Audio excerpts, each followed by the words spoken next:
ॐ आप्यायन्तु ममाङ्गानि वाक्प्राणश्चक्षुः श्रोत्रमथो बलमिन्द्रियाणि च सर्वाणि सर्वं ब्रह्मोपनिषदं माहं ब्रह्म निराकुर्याम् मा ब्रह्म निराकरोद निराकरणमस्तु निराकरणं मे अस्तु तदात्मनि निरते य उपनिषत्सु धर्मास्ते मयि सन्तु ते मयि सन्तु।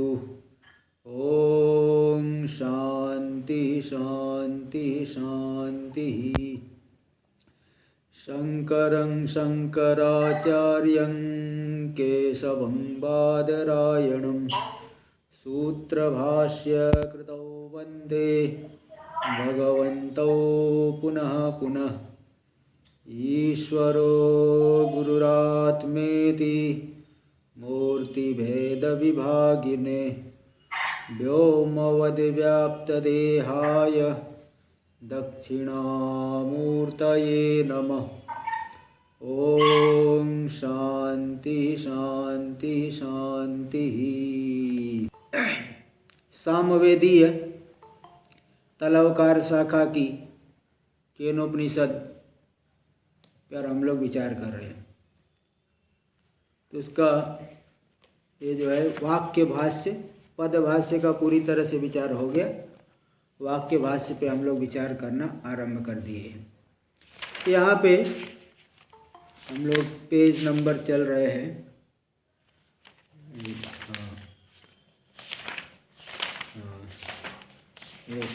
11, पेज नंबर 11 यहाँ पे चल रहा था। यहाँ ये बता रहे हैं कि पूर्व पक्षी 11 पेज नंबर 11 पे यहाँ ये शंका किए थे कि अगर श्रुति को कर्म छुड़वाना ही है तो फिर कीचड़ में पैर डाल पंख कीचड़ में पैर डाल करके पैर को धोना, इसकी अपेक्षा पहले से ही दूर ही रहो। पंख प्रक्षालन प्रक्षालनाधि पंकस्य दूराद स्पर्शनम वरम, इसलिए पहले से ही कर्म न करे। तो इसका लिए समाधान दिया गया, नहीं, ऐसा नहीं कह सकते कि कर्म भी सप्रयोजन है, कर्म भी सार्थक है अज्ञानी के लिए।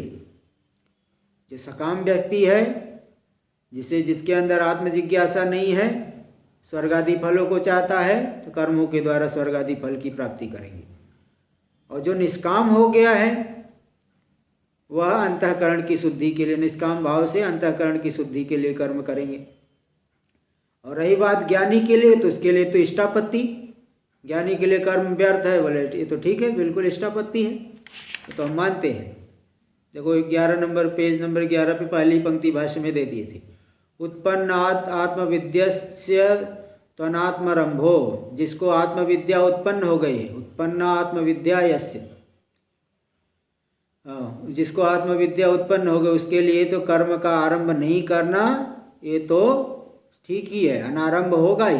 क्यों नहीं? क्योंकि निरर्थक है उसके लिए। जब मोक्ष आत्मस्वरूप में अवस्थित हो गए तो फिर कर्म क्यों करेंगे? इसलिए उनके लिए तो निरर्थक है ही। तो देखिए, तो निरर्थक है ज्ञानी के लिए बता दिए, क्योंकि उसके लिए तो सब मुक्ति आत्मस्वरूप में अवस्थित हो गए, तो उनके लिए निरर्थक है। आगे देखिए, स्वयं बता रहे, कर्मणा बध्यते जंतुर विद्या च विमुच्यते तस्मात् कर्म न कुर्वन्ति यतयः पारदर्शिनः इति, ऐसा मंत्र आ गया है। तो जो जंतु है, प्राणी है, कर्म से बंधन की प्राप्ति करते हैं, और विद्या च विमुच्यते, विद्या के द्वारा, ज्ञान के द्वारा विमुक्त हो जाते हैं। इसलिए जो पारदर्शी यति लोग हैं, पार जो ब्रह्म को देखने के स्वभाव वाले, वो जो यति, जो ब्रह्म जिज्ञासु लोग हैं, वे लोग कर्म नहीं करते। अथवा ज्ञानी जिज्ञासु भी छोड़ देते हैं, और ज्ञानी भी, ज्ञानी में तो स्वाभाविक रूप से कर्म नहीं। तो जो पारदर्शी यति लोग, पार ब्रह्म को जिन्होंने साक्षात्कार कर लिया, वे लोग कर्म नहीं करते। अथवा जिनके अंदर अत्यंत विवेक हो गया है, विधिवत छोड़ दे, संन्यास कर देते हैं, तो कर्म नहीं करते, क्योंकि कर्म से तो बंधन की प्राप्ति होती है और विद्या से विमुक्त हो जाते हैं। तो यहाँ पे कहा गया है।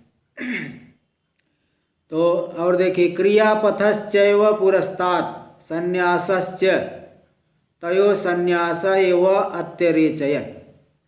देखिए, दो मार्ग सृष्टि की आदि में ही परमात्मा ने बना दिए, प्रवृत्ति मार्ग और निवृत्ति मार्ग, क्रिया मार्ग और संन्यास मार्ग।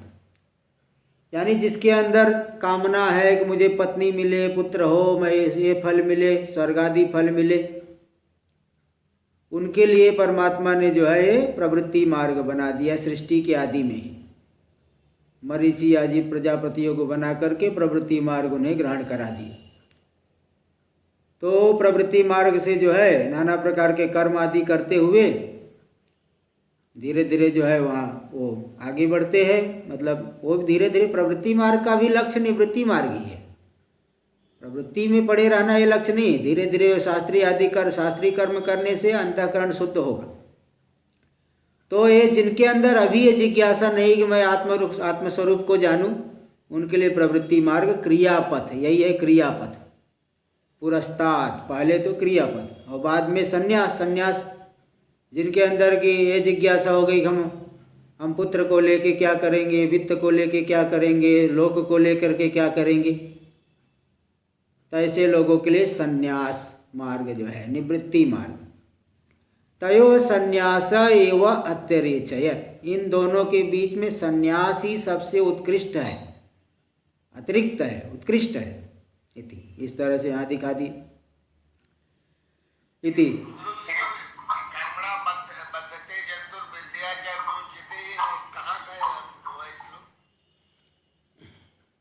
ते महाभारत का श्लोक है, महाभारत का है। चलिए देखिए, त्यागे नैके अमृतत्व मानसु। त्याग के द्वारा एके यानी केचित ऋषय, कुछ ऋषियों ने त्याग के द्वारा अमृतत्व की प्राप्ति की। मतलब जिनके अंदर जिज्ञासा है, त्याग करके संन्यास लेकर के तत्पर होकर के विचार किए। संन्यास का मतलब क्या? तत्पर होकर के विचार करने के लिए संन्यास है। इसलिए वो त्याग के द्वारा उन्होंने अमृतत्व की प्राप्ति की। पूरा तो है, न कर्मणा न प्रजया धने न त्यागे न एके अमृतत्व मानसु नान्य पंथा विद्यते अनाय। मोक्ष के लिए अन्य कोई मार्ग नहीं है। इत्यादि श्रुतिभ्यश्च, इत्यादि श्रुतियाँ भी यही कह रही है। न्यायाच, दूसरी बात न्याय भी है, न्याय युक्ति भी है कि अगर साध्य की सिद्धि हो गई तो साधन का आदर नहीं होता। नदी आप पार हो गए तो नौका को छोड़ ही दोगे, यही है न्याय, यही है लौकिक युक्ति। भाई कार्य हो गया तो अब जो है गंतव्य पे पहुंच गए तो वाहन को छोड़ देते हैं। इसी प्रकार नदी पार हो गए, नौका को छोड़ दिए। अध्ययन पूरा हो गया, जैसे कोई इंजीनियरिंग करना था, पढ़ लिया तो वो छोड़ देगा, वहाँ पे दूसरी जगह कहीं नौकरी आदि भले करेगा। तो मतलब कार्य की सिद्धि होने पे, साध्य की सिद्धि होने पे साधन का आदर नहीं होता, फिर साधन को छोड़ ही दिया जाता है। देखो इसको टीका में दिखा रहे हैं, न केवलम श्रुति प्रामाण्यादेव विवेकिनः कर्मानारंभः। केवल श्रुति कह रही है कि विवेकी कर्म नहीं करता, केवल इतने मात्र से नहीं, बल्कि न्याय भी है। न्याय से भी सिद्ध हो रहा है कि विवेकी के लिए कर्म का आरंभ नहीं। क्या न्याय है? साध्य सिद्धो साधनम नाद्रियते। साध्य की सिद्धि होने पर साधन का आदर नहीं किया जाता। भोजन पकाना है तो गैस को चालू करेंगे, अब भोजन पक गया, भोजन पाक हो गया, अब थोड़ी उसको चालू रहने देंगे, उसको बंद करके अपने इधर आ गए। ते जो है साध्य की सिद्धि होने पे साधन का आदर नहीं। इति लौकिक न्याय, देखो लौकिक न्याय है, लोक में भी देखा गया है। नदी पार कर गया तुरंत नाव छोड़ के चले जाएंगे। भाई देखिए, जैसे कोई ट्रेन पकड़ के जा रहे हैं लोग, कि ट्रेन में हजारों की संख्या में लोग जा रहे हैं, जैसे गंतव्य आया पूरा प्लेटफॉर्म खाली होने में 5 मिनट भी नहीं लगेगा। हजारों की संख्या में लोग उतरे, लेकिन देखो प्लेटफॉर्म खाली होने में 5 मिनट 7 मिनट नहीं लगा, सब अपना अपना निकल गए। फिर ये पीछे मुड़ के नहीं देखे कि ट्रेन कहाँ जा रही है, इसके बाद का इसकी क्या स्थिति है। तो साध्य की सिद्धि होने पे साधन का आदर नहीं किया जाता। इति लौकिक न्यायाच, ये लौकिक न्याय है। ठंडी में स्वेटर पहनते, ठंडी बीत गई थोड़ी स्वेटर पहनेंगे, उसको रख देंगे, फेंक भी देते, पुराना हो गया तो।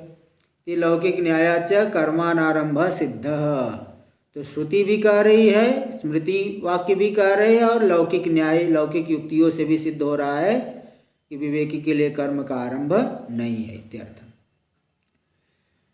आगे देख लीजिए, हाँ आगे भाष्य में, उपाय भूतानि ही कर्माणि संस्कार द्वारेण ज्ञानस्य, जो कर्म है ज्ञान के उपाय है।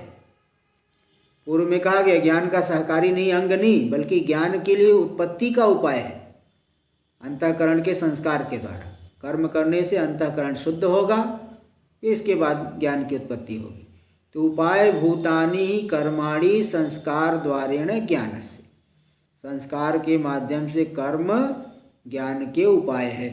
और ज्ञानेन तो अमृतत्व प्राप्ति, और ज्ञान से अमृतत्व की प्राप्ति होती है। इसको बता चुके हैं पदभाष्य में विचार करते समय जो मंत्र आया था, अमृतत्वम ही विन्दते, प्रतिबोध विदितम मतम अमृतत्वम ही विन्दते, अमृतत्व की प्राप्ति कर लेते हैं ज्ञान के द्वारा। आगे देखिए कि हाँ देखिए, विद्या विन्दते मृतम इत्यादि श्रुति स्मृतिभ्यस्य। हाँ देखो, अमृतत्व में विन्दते, विद्या विन्दते मृतम, विद्या के द्वारा अमृतत्व की प्राप्ति कर लेते, इत्यादि श्रुति स्मृतिभ्यस्य, इत्यादि श्रुतियों स्मृतियों से ही सिद्ध होता है कि ज्ञान से ही अमृतत्व की प्राप्ति।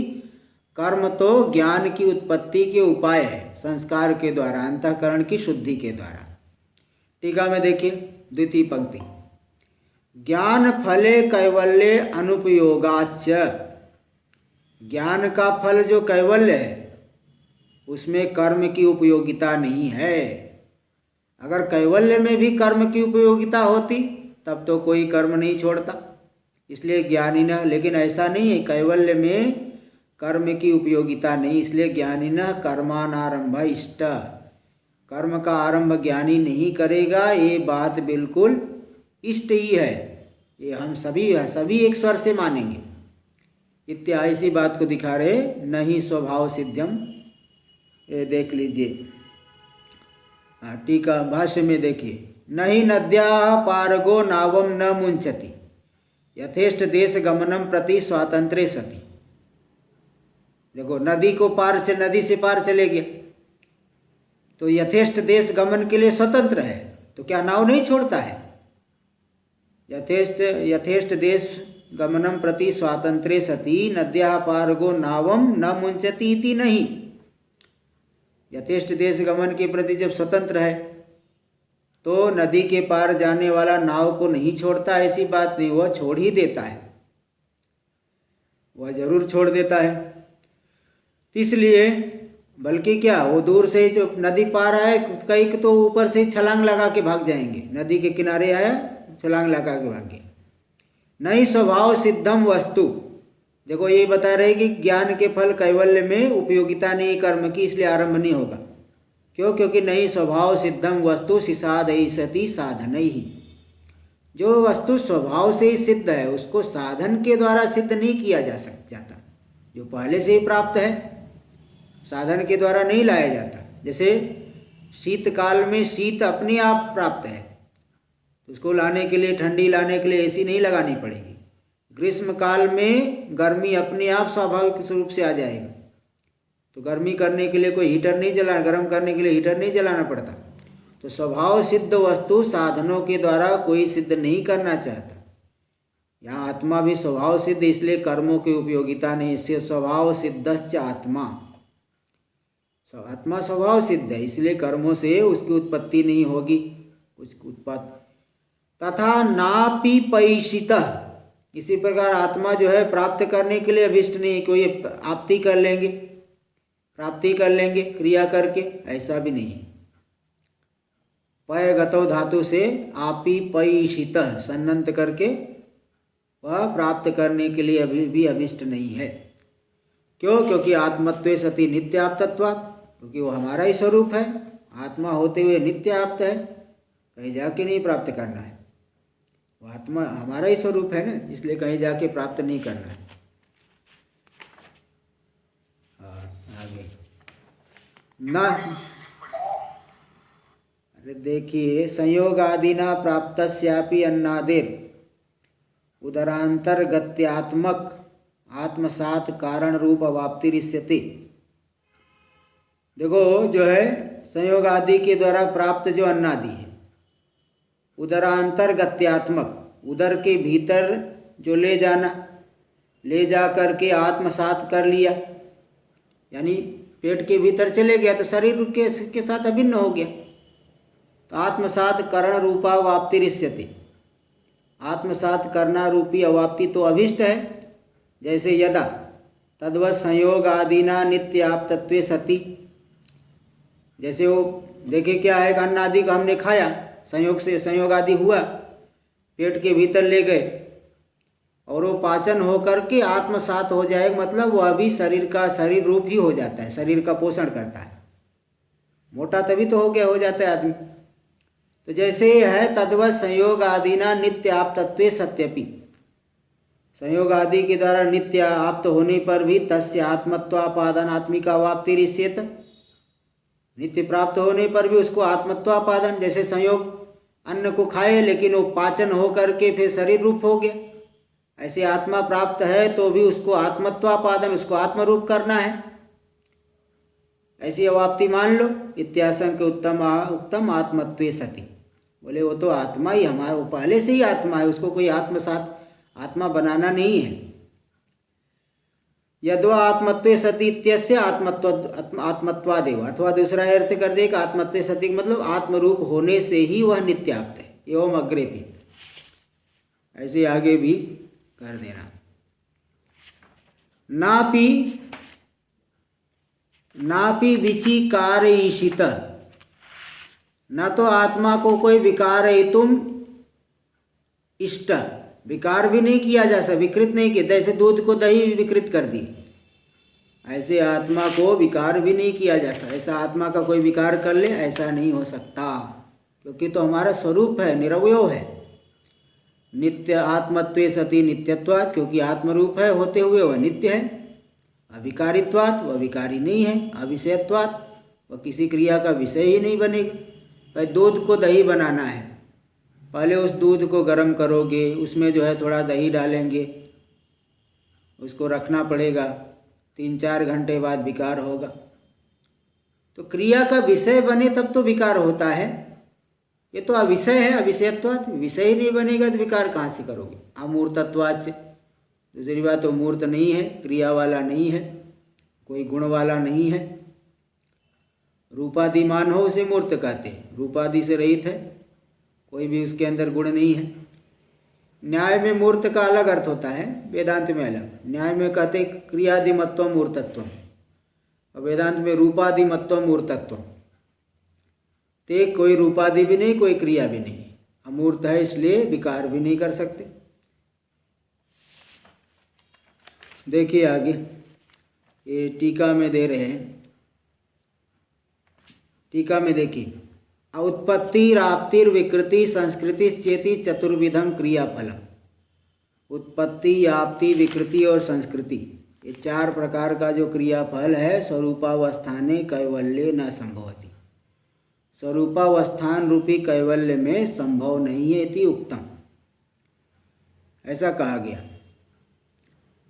अच्छा, ये तो कह दिया गया। 4 प्रकार का फल है, ये तो पदभाष्य में भी आया था कि 4 प्रकार की उत्पत्ति क्रिया, आपत्ति क्रिया, संस्कृति क्रिया, विकृति क्रिया, ये चारों प्रकार के क्रिया जो है फल, ये कैवल्य में संभव नहीं है।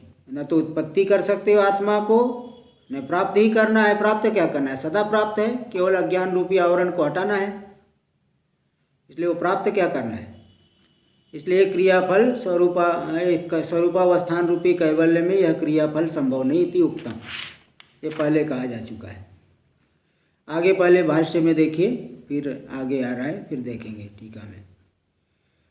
श्रुतेश्च न वर्धते कर्मणा नो कनीयान, श्रुति भी कह रही है न वर्धते कर्मणा नो कनीयान, न तो कर्मों के द्वारा वृद्धि को प्राप्त करता है न छोटा होता है, ऐसी श्रुति आई है। तो इत्यादि श्रुति। और स्मृतेश्च, स्मृति भी आई है, अविकारो यमुच्यते, वह आत्मा विकारी नहीं है, गीता में आया ही है पूरा, वो तो श्लोक ही है। अच्छेद्यो यमदाह्यो यम अक्लेद्यो सोसेयो च नित्य सर्वगतो स्थाणुरचलो यम सनातन इति। न च संचिकीर्षितः, वह संस्कार करने के लिए भी अभिष्ट नहीं है, उसका संस्कार भी नहीं किया जा सकता। संचिकीर्षित यानी संस्कार तुम इष्ट नहीं, संस्कार भी नहीं किया जा सकता। शुद्धम अपाप विद्धम इत्यादि श्रुतिभ्य, क्योंकि वह शुद्ध है, पाप के संबंध से रहित है, इसलिए उसका जो है शुद्धिकरण भी नहीं कर सकते, संस्कारें भी नहीं, संस्कृति क्रिया भी नहीं हो सकती। और अनन्यत्वाच्य, दूसरी बात और भी कारण दे रहे हैं कि उसका संस्कार क्यों नहीं कर सकते। संस्कार आप अपने से भिन्न वस्तु का कर सकते हो, अपने से अभिन्न का संस्कार कैसे करो। अन्येन अन्यत संस्क्रियते, जैसे जल का छींटा लेकर के शरीर पे डालोगे, जल अलग है शरीर अलग है, तो संस्कार होता है। कपड़ा जो है पानी से धोएंगे, साबुन लगा के धोएंगे, कपड़ा जो है शुद्ध हो जाता है। कपड़ा अलग है, साबुन अलग है, पानी अलग है, कपड़े का संस्कार हो गया। अन्य के द्वारा अन्य का संस्कार होता है। न च आत्मनो अन्य भूता क्रिया अस्ति, किंतु आत्मा से भिन्न न तो कोई क्रिया है न कोई साधन है। न च स्वेनैव आत्मना स्वम आत्मानं संचिकीर्षेत, स्व आत्मा के द्वारा स्वयं आत्मा को संस्कार करने की इच्छा करे, ऐसा तो होता नहीं। स्वयं के द्वारा स्वयं का संस्कार कर ले, ऐसा हो नहीं सकता। अब टीका में देख लीजिए। यदि च परमानंद गुणस्य आत्मन्याधानम, देखो अगर ये कोई मान ले कि साधना करने से, कुछ वादी लोग ऐसा भी मानते हैं, ये कोई आश्चर्य की बात नहीं, कई लोग ऐसा मानते हैं, बोले साधना करेंगे, बड़ी भक्ति करेंगे, आत्मा में एक बड़ी विशेष चमक आ जाएगी, भक्ति करने से बड़ी चमक आ जाती है आत्मा में। कुछ ऐसे भी मानने वाले लोग हैं। तो भाई देखो, ये भ्रांति पाल के नहीं रखना कि साधना से आत्मा में चमक आ जाएगा। आत्मा में साधना से आपका केवल व्यवधान प्रतिबंध ही दूर होगा। भाई आप हमारे स्वरूप हमारा हमसे व्यवहित नहीं है, प्रतिबंध की वजह से भाषित नहीं हो रहा है। सोने का जो है थैली जमीन के भीतर गाड़ी गई हो तो जमीन को हटाना पड़ता है, मिट्टी आदि को हटाओगे तब वो निकलेगी। ऐसे ही जो अविद्या रूपी आवरण जब तक है, अंतःकरण में मलिनता है, तब तक वो स्वरूप का भान नहीं होता है। इसलिए साधना से आत्मा में चमक नहीं आ जाए। देखो वही इसी को कोई कहे कि यदि च परमानंद गुण से आत्मनि आधानम, परमानंद गुण का आत्मा में आधान कर देना, उत्पन्न कर देना, इसको अगर कैवल्य मानोगे, अथवा एक दूसरा ब्रह्मांडाद बहि स्थित ब्रह्म प्राप्तिर्वा, ब्रह्मांड से बाहर है ब्रह्म, उस ब्रह्म की प्राप्ति, इस ब्रह्मांड से बाहर ब्रह्म को प्राप्त कर लेंगे तो कैवल्य मिल जाएगा। ऐसी अगर कल्पना करोगे, जीवस्य कैवल्यम कल्प्यते, इस प्रकार की प्राप्ति को जीव का कैवल्य ऐसी कल्पना करोगे, तर्हि अनित्यत्वम दुर्वारम, तब तो अनित्यत्व दुर्वार है, तब तो जीव में उस कैवल्य में अनित्यता क्योंकि है, वो तो जा करके प्राप्त किया, अथवा परमानंद का गुण उत्पन्न हुआ, तब तो कैवल्य नित्य नहीं हो सकता, मुक्ति जो है नित्य नहीं हो सकती, या नित्यत्व उसका वारण नहीं कर पाओगे। त्याग, इसी बात को दिखा रहे भाष्य में, न च वस्तुअंतराधानम इति, न च वस्तुअंतराधानम नित्यम प्राप्तिर्वा वस्तुअंतरस्य नित्या। देखो दोनों बातें जो टीका में उठाए थे, तो भाष्य के अनुसार ही टीका भूमिका बनाए। भाष्य तो पहले है, टीका बाद में है। तो वस्तुअंतर का आधान की साधना करेंगे तो परमानंद गुण आत्मा में उत्पन्न हो जाएगा। ये वस्तु अन्य भिन्न वस्तु का आधान, आधान यानी उत्पत्ति, परमानंद गुण वस्तुअंतर आधान, परमानंद गुण की आत्मा में उत्पत्ति होगी, वो अगर उत्पत्ति मानोगे तो न च नित्यम, वह नित्य नहीं हो सकती। प्राप्तिर्वा, अथवा ब्रह्मांड से बाहर जाकर के ब्रह्म को प्राप्त करेंगे तो प्राप्तिर्वा वस्तुअंतर से नित्या, ब्रह्मांड से बाहर ब्रह्म है, वहाँ जाके हम उस वस्तुअंतर को, हमसे भिन्न उस ब्रह्म को प्राप्त करेंगे तो वह भी नित्या न च जोड़ करके, वह भी नित्य नहीं, न च भवति, न च नहीं हो सकती है। नित्यत्वम चेष्टम मोक्षस्य, किंतु मोक्ष में नित्यता अभिष्ट है। स्वर्ग के समान अनित्य अगर फल होगा तो मुमुक्षु लोग क्यों इसका विचार करेंगे? इसलिए मोक्ष में नित्यत्व तो अभिष्ट है। हर एक जो है जिज्ञा व्यक्ति महापुरुष लोग, भगवान की वाणी, श्रुति स्मृति सब कह रही है मोक्ष में नित्यता अभिष्ट है, नित्य फल है। अतः उत्पन्न विद्या से कर्मारंभो नुपपन्न, इसलिए जिसको ज्ञान उत्पन्न हो गया है, कर्म का आरंभ उसके लिए अनुपपन्न, युक्ति युक्त नहीं, असंभव है, बिल्कुल युक्ति से संभव है ही नहीं माना जा सकता। अतो व्यावृत्त बाह्य बुद्धेर, इसलिए जो अनात्मा से जिसकी बुद्धि व्यावृत्त हो गई, हट गई है, अनात्म पदार्थों से, संसार से जिसकी बुद्धि व्यावृत्त हो गई है, व्यावृत्ता बाह्य बुद्धिर्यस्य, इसकी बाह्य विषयक बुद्धि जिसकी हट गई है ना, अंतर्मुख हो गया है, तो ऐसे व्यक्ति के लिए आत्मविज्ञानाय केनेशितम इत्यादि आरंभ, आत्म तत्व के ज्ञान के लिए केनेशितम इत्यादि इस मंत्र, उस उपनिषद का आरंभ हो रहा है।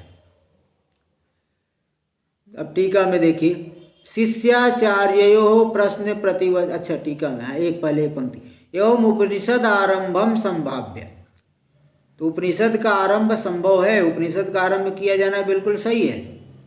उपनिषद के आरंभ की संभावना करके या संभाव्य, वाक्य से अर्थम संगृह्णाति, वाक्य के अर्थ का संग्रह, पहले संग्रह करके बताएंगे, फिर उसका थोड़ा विशेष व्याख्या करेंगे। संग्रह भाष्य, विवरण भाष्य, इस तरह से चलता है। तो संग्रह, अर्थ को संग्रह कर रहे हैं, प्रवृत्ति लिंगादिति, देखिए भाष्य में, प्रवृत्ति लिंगाद विशेषार्थ प्रश्न उपपन्न, प्रवृत्ति रूपी लिंग के द्वारा, प्रवृत्ति मतलब यही आप लोग पद भाष्य में देखिए, इंद्रियों की प्रवृत्ति हो रही, चक्षु जो है अपने विषय में जा रही है, श्रोत्र अपने विषय में जा रहा है, मन अपने विषय में जा रही है। तो बताओ, इंद्रियों की जो प्रवृत्ति है किसी के द्वारा प्रेरित होके तो हो सकती है? ये तो जड़ है, जड़ की प्रवृत्ति बिना चेतन के नहीं हो सकती है। कोई रथ जा रहा है तो कोई न कोई चेतन बैठ करके नियंत्रण कर रहा है। तो प्रवृत्ति रूपी लिंग को देख करके विशेष अर्थ के निर्धारण के लिए प्रश्न उपपन्न है, युक्ति युक्त है, इसलिए आरंभ जो है किया गया है आत्मा के विज्ञान के लिए। टीका में देखिए, शिष्याचार्यो प्रश्न प्रतिवचन रूपा श्रुति, शिष्य और आचार्य की जो प्रश्नोत्तर रूपा श्रुति है, सुख प्रतिपत्त्यर्था प्रवृत्ता, सुखेन प्रतिपत्त्यर्था, सुख पूर्वक हमको प्रतिपत्ति हो जाए, ज्ञान हो जाए, इसके लिए यहाँ प्रश्नोत्तर रूपी श्रुति जो आई है। सीधे बात बता सकते थे, लेकिन प्रश्नोत्तर के माध्यम से बताएंगे तो दिमाग में बैठ जाता है, और सीधे ऐसे चलते जाओ तो वैसे आदमी की बुद्धि इतनी चंचल है, सीधे बताने चल लग गए, थोड़ा सा इधर मन गया तो फिर काम खत्म। और प्रश्नोत्तर के माध्यम से बताएंगे तो आदमी की जिज्ञासा बनी रहती है और ध्यान देता है। इसलिए शिष्याचार्य की प्रश्नोत्तर रूपा जो श्रुति है, सुख प्रतिपत्त्यर्था, सुखेन प्रतिपत्त्यर्था, सुख पूर्वक आत्मा का ज्ञान हो, इसके लिए है।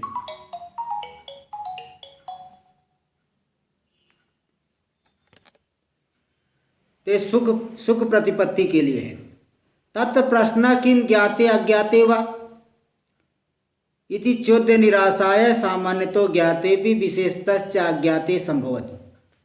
देखो, अब ये प्रश्न होगा कि शिष्य जान करके पूछ रहा है कि नहीं जान के पूछ रहा है।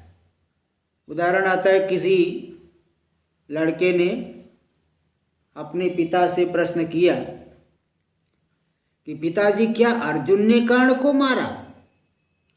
किसी लड़के ने अपने पिता से प्रश्न किया कि पिताजी क्या अर्जुन ने कर्ण को मारा। तो उसके पिता ने कहा कि बेटे जब तेरे को पता है फिर क्यों पूछ रहा है, अगर नहीं पता है तो तुझे कैसे मालूम कि अर्जुन ने कर्ण को मारा। तो वहाँ ये बताया कि पिताजी सामान्य रूप से सुन के रखा हो, अर्जुन ने कर्ण को क्यों मारा, कैसे मारा, कहाँ मारा, विशेष रूप से मुझे पता नहीं है। तो सामान्य रूप से जान करके विशेष रूप से जानने के लिए मैं प्रश्न कर रहा हूँ।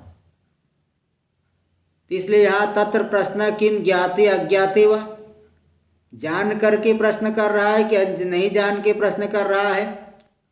इति चोद्य निराशाय सामान्यतो ज्ञातेपि, इस शंका के निराश के लिए जैसे बताया कि सामान्य रूप से जान के विशेष रूप से जानने की इच्छा से प्रश्न करते हैं, तो सामान्यतो ज्ञातेपि विशेषतश्च अज्ञाते, सामान्य रूप से जानते हैं विशेष रूप से नहीं जानते हैं। विशेष रूप से अज्ञात उस तत्व में संभवती, वह शंका संभव है। विकल्प करणवत, जैसे विकल्प करते हैं, कोई विकल्प किया आत्मा नित्य है कि अनित्य है ये बताओ। तो बोले भाई यार एक बात बताओ, आप जान के पूछ रहे हो कि नहीं जान के पूछ रहे हो। विकल्प कर रहे आत्मा नित्य है कि अनित्य है। अरे जान के पूछ रहे कि नहीं जान के पूछ रहे। अगर जान के पूछ रहे फिर क्यों पूछते हो, नहीं जान के पूछ रहे तो आपको कैसे मालूम पड़ा। तो बोले भाई वो बताएगा कि देखिए हम सामान्य रूप से जानते हैं, विशेष रूप से निर्धारण के लिए प्रश्न करें। तो विकल्प कारणवत, जैसे विकल्प करते हैं है ना। तो इसे इति सूत्रितम एतद, विकल्प करने के समान, इति सूत्रितम एतद विवृणोति, इति सूत्रितम, इस तरह से जो सूत्रित हुआ है सामान्य रूप से जान करके वह प्रश्न कर रहा है विशेष रूप से जानने के लिए। तो जो सूत्रित हुआ कि प्रवृत्ति लिंग से विशेष विषयक प्रश्न बनता है, सामान्य रूप से वह जान रहा है कि कोई न कोई इंद्रियों को प्रेरित कर रहा है, तो वह प्रेरक कौन है इसका निर्धारण करने के लिए वह प्रश्न कर रहा है। तो जो सूत्रित हुआ अब उसका विवरण दे रहे। देखिए सूत्र देखो, हाँ चलिए देखिए, वैसे क्या बार बार आप क्यों पूछते हो। अब उसमें वो तो बता दिया ना ऊपर, यत्रो भयो समोदोष परिहारोपि वा सम।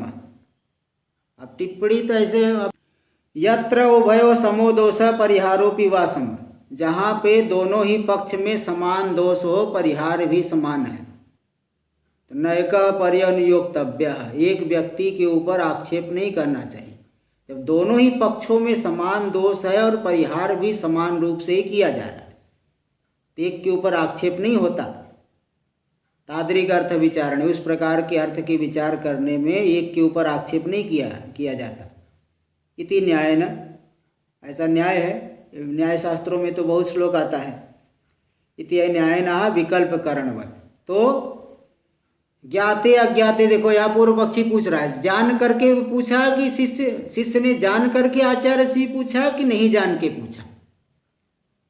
तो बोले भाई जब आप ये जो विकल्प कर रहे हो, जान करके पूछा कि नहीं जान के पूछा, ये आप स्वयं इस जान करके विकल्प कर रहे हो कि बिना जान के विकल्प कर रहे हो, पहले यही बता दो।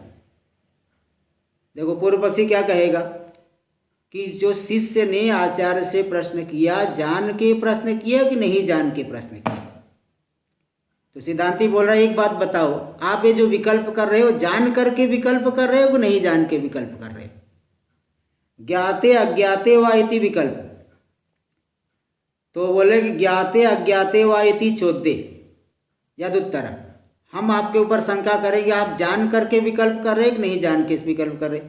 तो जो आप उत्तर दोगे कि सामान्य रूप से जान करके हम विकल्प कर रहे, विशेष रूप से जानना चाहते हैं, ऐसे शिष्य भी सामान्य रूप से जान करके विशेष रूप से जानने के लिए प्रश्न कर रहा है। तो तदेव अत्र, वही बात यहाँ भी है, इति भाव।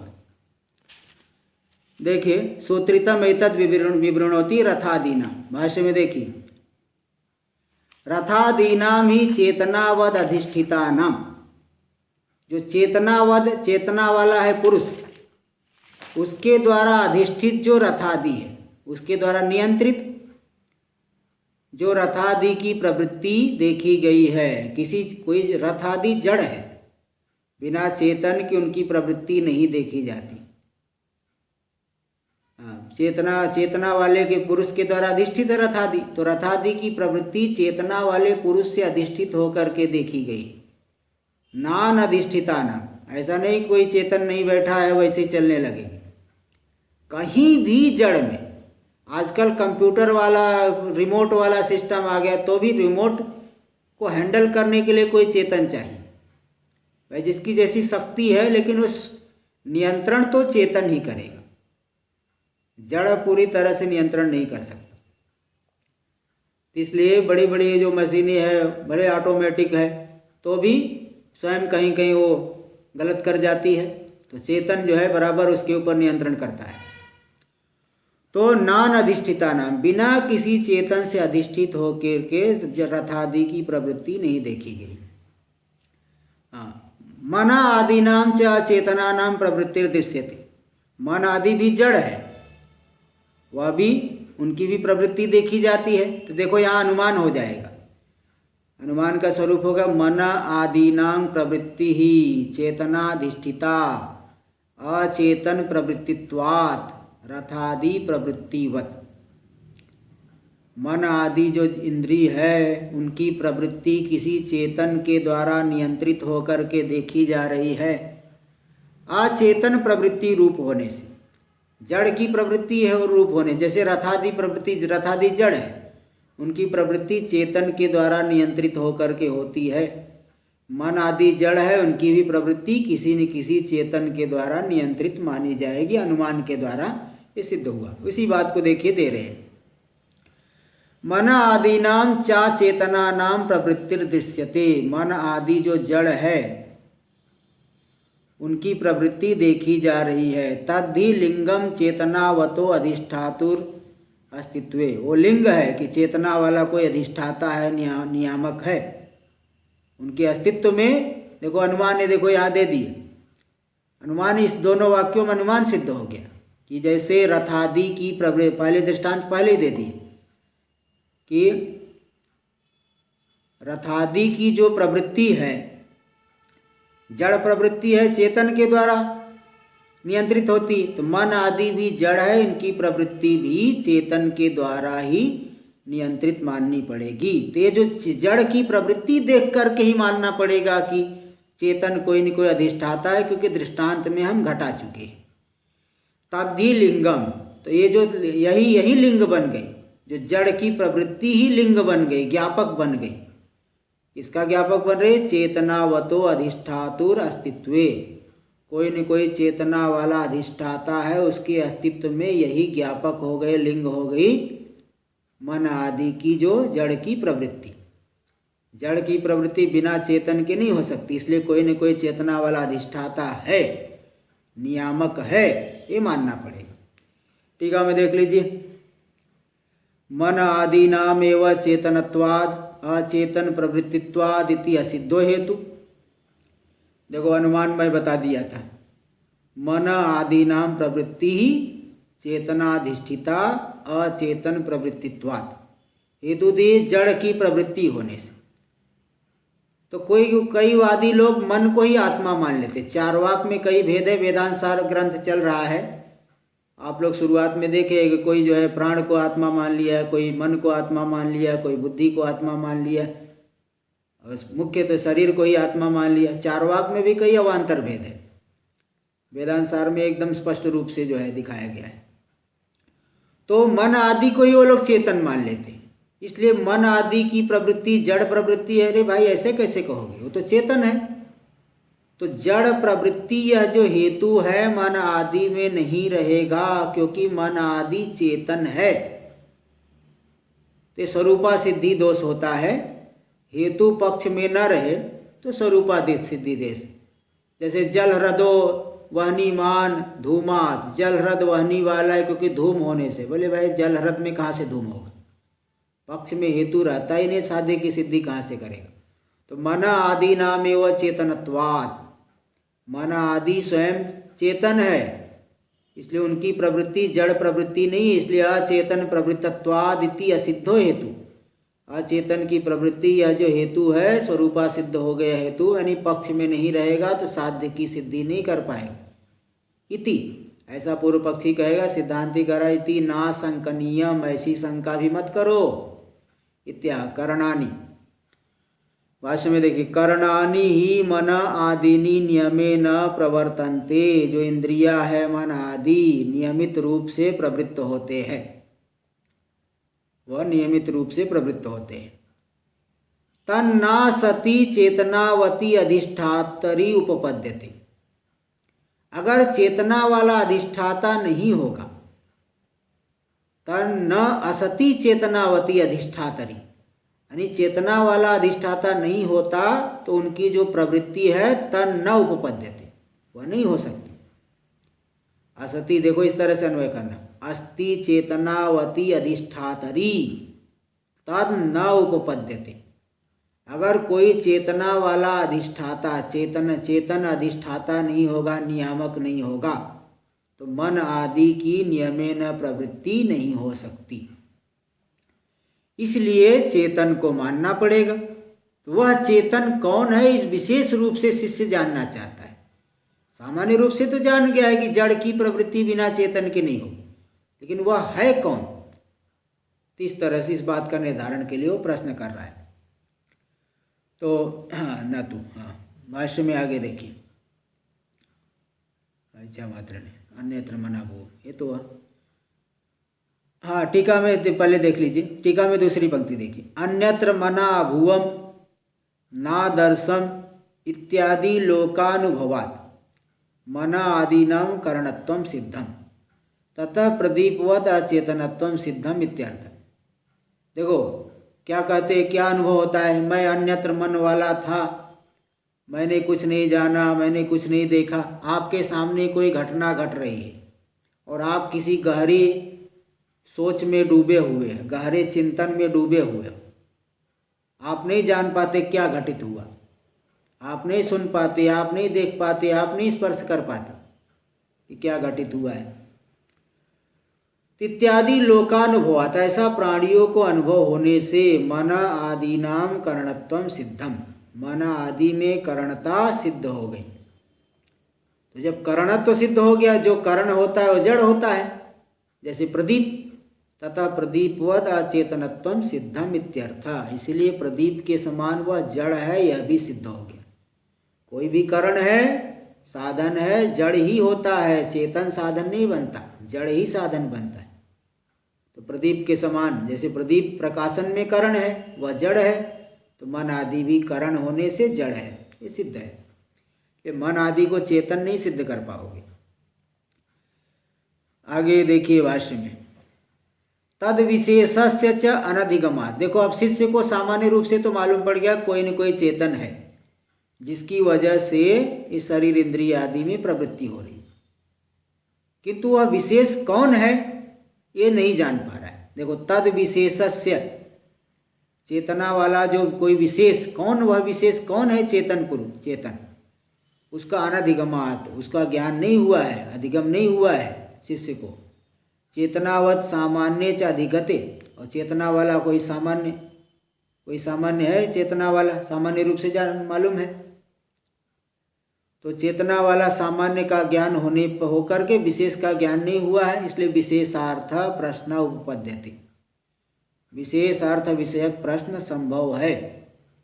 के निशितम, पूर्ण विराम कर देना इसके बाद, के निशितम, यह प्रश्न विशेष के निर्धारण के लिए संभव है, युक्ति संगत है। के निष्टम, के निशितम का अर्थ आप कर रहे देखिए, के निष्टम किसकी इच्छा का विषय बन करके, कस इच्छा मात्रेण मन पतति गच्छति स्व विषय, किसकी इच्छा मात्र से मन अपने विषयों में जाता है। हाँ, मन जो है विषयों में जाता है। स्व विषय नियमेन व्याप्रियते इत्यर्थ, अपने विषय में नियमित रूप से व्यापृत होता है। मतलब जिसका भी हमने देखे मन का क्या व्यापार है, ये तो आप भी जानते हैं। जिसको आपने देखा, जिसको आपने सुना, जिसको आपने सूंघा, जिसका आपने स्पर्श किया, उन सभी का मन जो है चिंतन करता है। तो जो मन चिंतन कर रहा है विषयों का, और कभी कभी ऐसा बैठे बैठे आपको लगेगा कि मेरा मन, मैं रामेश्वरम में पहुंच गया, आपके मन में आया मैं रामेश्वरम पहुंच गया। तो इस तरह से जो है, तो ये मन जो है विषयों में जा रहा, नियमित रूप से व्यापृत हो रहा। के निष्ठम कस्य इच्छा मात्रेण मनः पतति गच्छति स्व विषय, किसकी इच्छा मात्र से मन जो है अपने विषयों में जाता है, यानी नियमेन व्याप्रियते, नियमित रूप से व्यापृत होता है, अपने विषयों में जाता है, विषयों का चिंतन करता है। तो वह कौन है ऐसा? देखो टीका में दे रहे,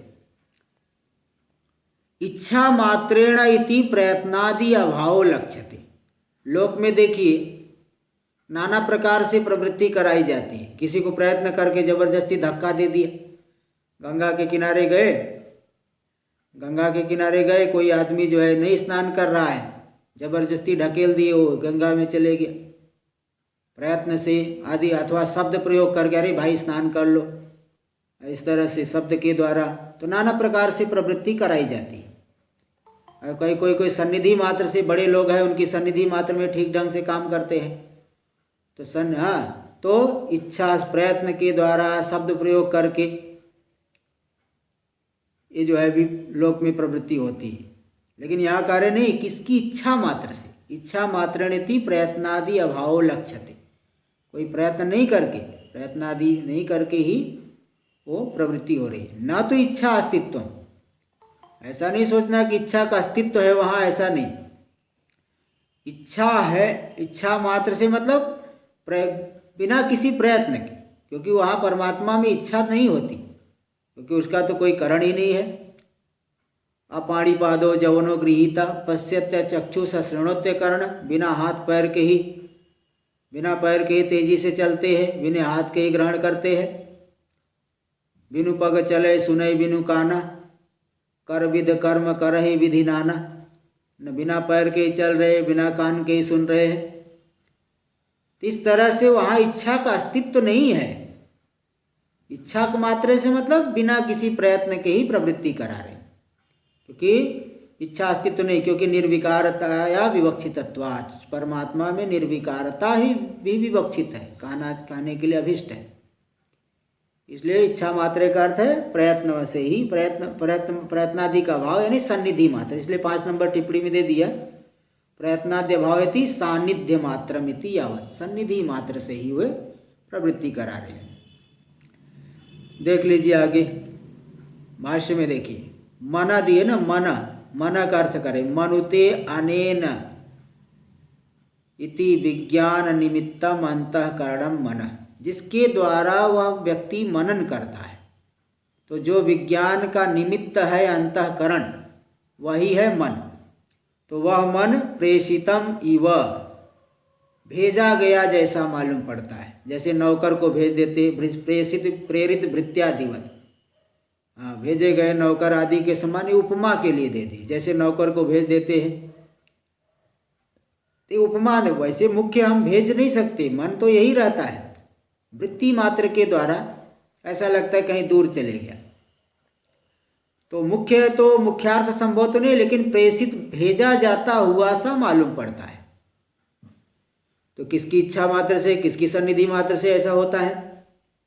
टीका में देखिए, यथा राज्ञा इच्छा मात्रेण काचित भृत्य प्रवृत्ति, जैसे राजा की इच्छा मात्र से ही किसी नौकर की प्रवृत्ति होती है।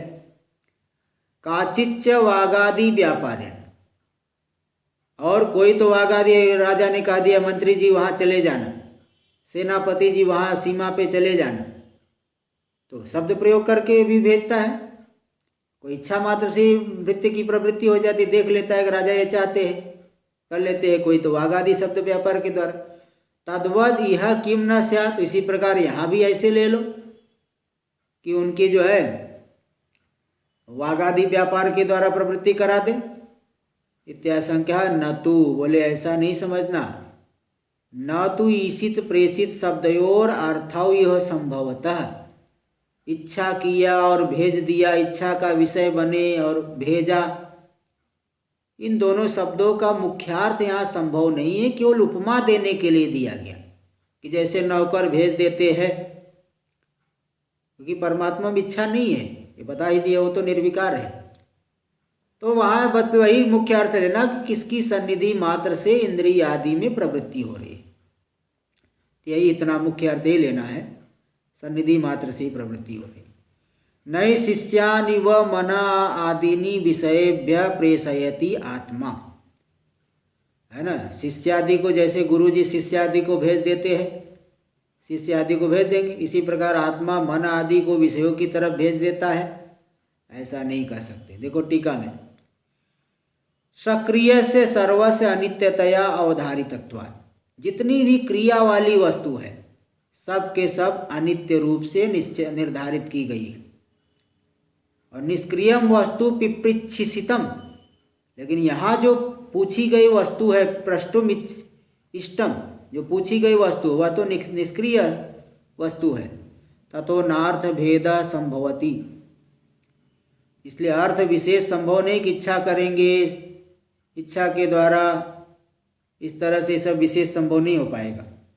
देखो ये अर्थ भेद 6 नंबर टिप्पणी में, इच्छा प्रेषणादि रूपो अर्थ विशेष, इच्छा करके भेजे, ये सब अर्थ विशेष संभव नहीं हो पाएगा।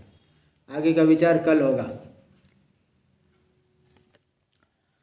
ओम पूर्णमदः नहीं, ओम आप्यायन्तु ममांगानि वाक्प्राणश्चक्षुः श्रोत्रमथो बलमिन्द्रियाणि च सर्वाणि, सर्वं ब्रह्मोपनिषदं माहं ब्रह्म निराकुर्याम्, मा ब्रह्म निराकरोद, निराकरणमस्तु अनिराकरणं मे अस्तु, तदात्मनि निरते य उपनिषत्सु धर्मास्ते मयि सन्तु, ते मयि सन्तु।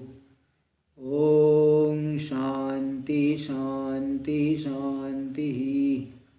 शंकरं शंकराचार्यं केशवं बादरायणं सूत्रभाष्य कृतौ वंदे भगवन्तौ पुनः पुनः। ईश्वरो गुरुरात्मेति मूर्तिभेद विभागिने, व्योमवद्व्याप्तदेहाय दक्षिणामूर्तये नमः। ओम शांति शांति शांति।